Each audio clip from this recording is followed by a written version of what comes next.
Hey friends, excuse me, happy Thursday. Hope you guys are having a great Thursday so far. I am super excited to chat with you today, and I'm really glad that I was able to make it on time and as scheduled because I have a day full of calls, so I want to jump in here and talk about this topic quickly and succinctly, right? I want to give you as much information as possible because this is actually more critical to the changes you want to make, the life you want to live, the things you want to create than you actually realize. So let me just make sure we are all good on the interwebs. If you're here, please say hello. And this whole topic, when I'm talking about your identity, I have talked about this for a long time, and I've talked to clients about, how they show up in the world, how they choose to be, right? And I've talked about it in relationship to their energy and the energy that they embody and how they choose to sort of view themselves, right? And this is linked to your mindset because who you believe yourself to be directly links to the beliefs that you have, right? They go hand in hand. And so when you're wanting to change your habits or change the circumstances in your life, in your relationships, your health, financially, or any other area, you really have to look at what is the identity that you're holding on to, okay? And this conversation actually came up yesterday with a client. It comes up often, but it came up yesterday with a client, and then it was reinforced again in this book I'm reading called Atomic Habits. Maybe you've heard of it, or maybe you've read it. It's a really, really good book. Anyway, we're talking about identity. So let's break it down really quickly about what I'm talking about when I'm talking about your identity. When I'm talking about identity, I'm talking about how you define yourself, right? And it can be something as simple as, I'm not a morning person. That is an identity that you have accepted, right? I'm not good with money. Relationships just don't work out for me. I don't get to have those kinds of things. It doesn't come easily to me. Technology is hard. Now, those sound like statements, but if you think about it, those are umbrella identities. It's like a cloak that we wear that really dictates and limits, in some cases, what it is we're capable of doing. So if you think of yourself as someone who isn't a morning person, and you have to get up for something, there's some kind of thought process there that says you may be late, you may not get up on time, or if you do get up on time and get up early, you're not a morning person, so you're going to be grumpy, or it's not going to be easy for you, right? So when you want to change those things, for instance, I'm not good with money, but I want more money, right? I don't believe myself to be a good person with money, and then I want to have more money. Those two things don't match up. So the change that you want to create, creating more income, creating more savings, more investing, whatever it is, isn't actually going to take effect. Or it's going to be more difficult for that to take effect because who you believe yourself to be at your core says you can't have that. You're not good with money, so even if you get the money, you're going to make bad choices with it, right? It's not going to work out. It's going to be a problem. You're going to spend it all. You're not going to have enough, whatever the situation is. So I really want you to think about how you identify yourself. And it might be easy to, I'm trying to get something fixed here on the computer. I want you to really just think about the different categories of your life. Think about what your goals and intentions are for this year or for this month, right? Maybe you want to get healthy. Maybe you want to drink more water. Maybe you want to, earn more money or change your relationship to relationships, right? And think about how you identify with those things today. Something I hear a lot from people is, there are two things that I hear often. One is, I start a lot of things, but I don't finish them. that's an identity that people have carried. And the identity is based on proof that they've started things and not finished them. So they create this belief, this identity, this cloak of armor that says, this is who I am. That says that they start things and don't finish them. Or I'm a procrastinator. That's when I do my best work. I'm a procrastinator. And while that might be true for them in the moment, right? They stress, they worry, they have massive anxiety, pushing and forcing, trying to get it done. And that might be something they want to change. But because they own that identity, it's hard or almost impossible to change that. Okay? So the reason this is important, it's not just to know and go, okay, great, I have this identity and now it makes it hard to change. You have to understand that you get to change your identity, aka the story you tell about yourself.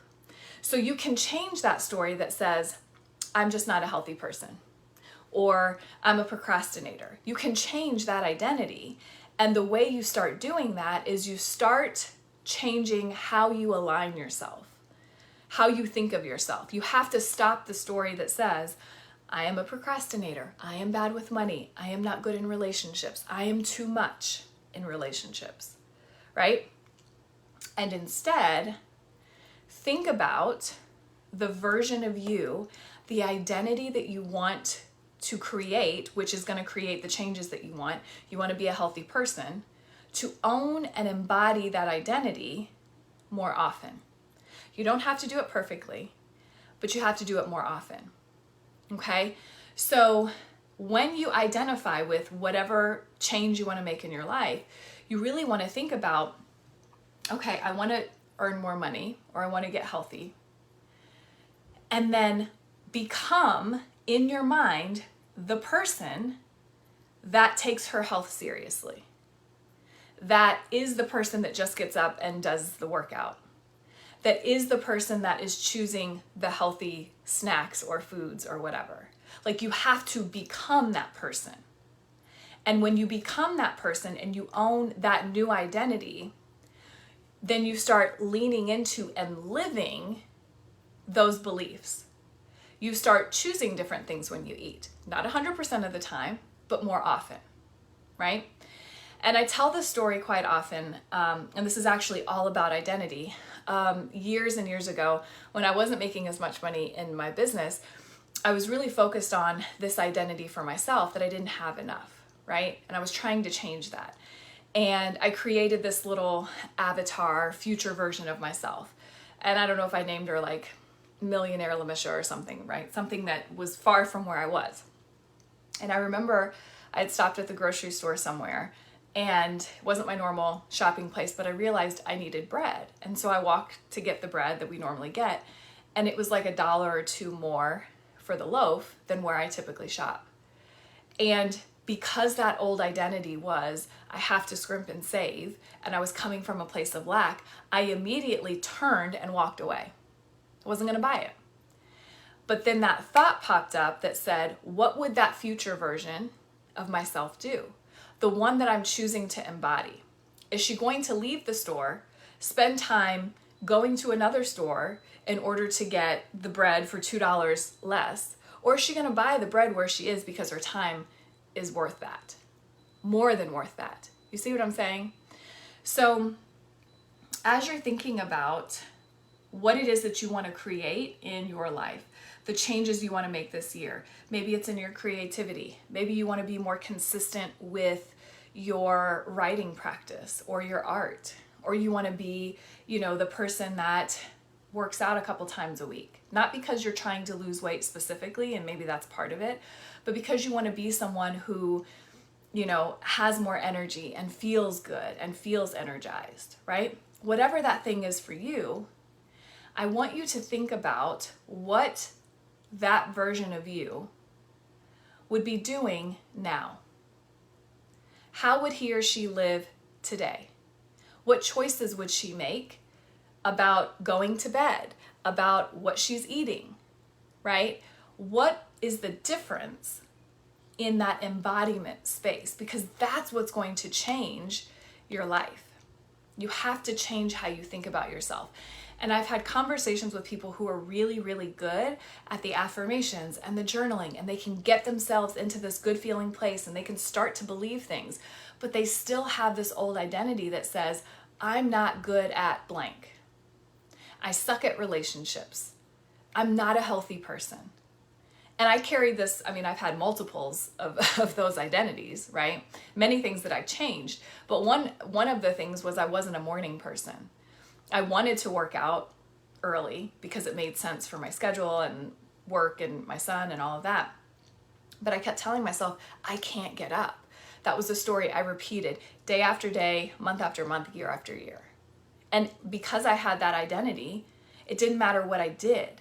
I could pick my clothes out. I could move my alarm across the room. I still wasn't going to get up. It wasn't until I decided to embody that new identity. I started telling myself, I can be, I am that person that does it early because I get things done first thing, because I take care of myself first thing. Not that you have to do that, but that was a choice that I wanted to make. Does that make sense? So here's what I want you to do. I'm going to give you an assignment. This is what I do with all of my clients, and this is going to be super helpful for you. 2 things. I want you to think about the area, 1 or 2 areas of your life that you want to change for this month, this year, okay? What are those areas? And I want you to figure out what is the identity, the underlying identity that you've been carrying around that topic. You want to change your health. What's your identity related to that? You want to change your financial situation, your relationship, whatever. What is your identity? What is that story? What is that cloak that you carry around with you related to that topic? Okay? I want you to first identify that.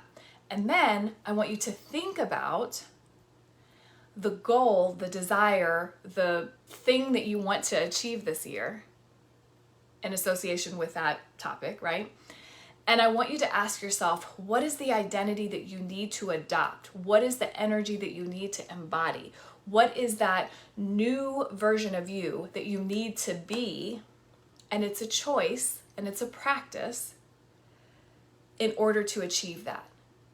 And some questions you can ask yourself are, what would that person, a healthy person, a fiscally responsible person, a wealthy person, however you want to identify that identity, right?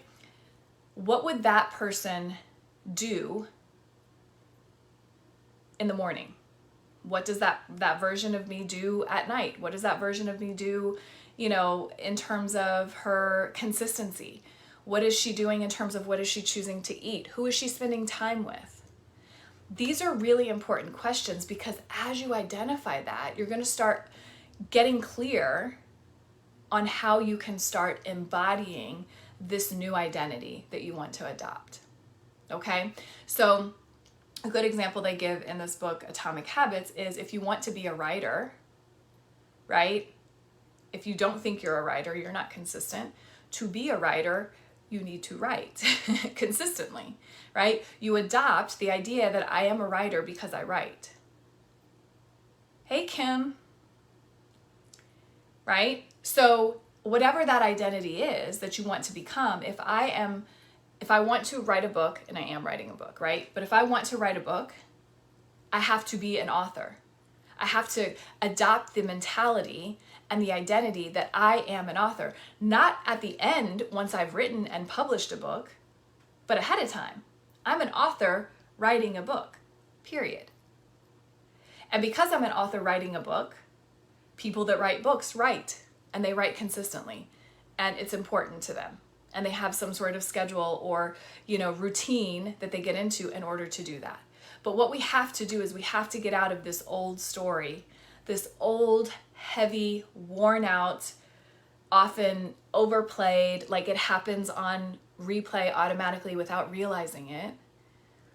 We have to get out of that automatic story, and we have to actively choose, how are we showing up today? Who is it that we're being? Who is it that we are shifting and changing our identity to be, right? And a good journal exercise, in addition to the 2 I already gave you, is to write this. I am now a person who blank. I am a person who takes care of her money and always has enough. I am a person who takes care of her health and gets up and works out because she knows she's going to feel better by doing it and she loves her body. I am a person who celebrates her wins because she appreciates the achievement. I am a person who is kind and caring towards others, right? I am a person. Even if you don't feel like that's your identity now, I want you to start owning it and practicing it and embodying it, not just in your thoughts, but in your actions as well. And this is really linked to changing the things that you want to change, like long-term shifts. Anybody can make money quickly. Anybody can lose weight for a certain amount of time. Anybody can do that. But who are you becoming? Who are you choosing to be? Are you someone who does a yo-yo diet or does a workout plan for 6 months, loses the weight, and then just stops? Think about athletes. I heard this analogy recently, and it said those Olympic athletes or people who are in the NFL or NBA, they're not just training before the games. They're not just training in season. They are athletes. They embody the athlete mentality. That is who they are. They're an athlete whether they're on the court or on the field or not. And there are certain things that they do and certain things that they think and certain mentalities and mindsets that they have that aren't even associated to their wins or losses. It's who they are, right? And I think it's important that we start adopting that in relationship to whatever it is that we're choosing to become. Because yes, it's about your mindset. Yes, it's about your actions, but it's about who you know yourself to be. So I want you to, if you just checked in or you didn't catch the beginning of all of this, make sure you go back and watch the replay. I have a call here in a second, so I have to hop off. But I want you to go back and listen. And if this is helpful for you, share it, like it, comment, whatever. But I want you to do the assignments, right? I gave you 3 journal prompts that I want you to do. And I want you to comment below with what you came up with. What's the identity that you're embodying? What is it that you're choosing moving forward? Okay? All right, so hope that's helpful. It was a lot. I wish I had more time to dig into this, but I have a call. So I'm gonna hop off of here. But remember that these tips and tools are worth nothing if you don't apply them, right? And if you wanna create the changes that you wanna make in your life, this is a great first step. And if you want to take it a step further and you want to talk about what it would be like to work with me and have me in your corner, giving you this kind of wisdom in your ear for months at a time, then definitely send me a message or post a comment below and I will reach out and we can connect, okay? In the meantime, hope you guys have a great rest of the day and your week. Check out the replay again if you missed the information, and I will be back on Monday with another live mindset tip for you, okay? All right, thank you guys. Hope you have a good one. Bye.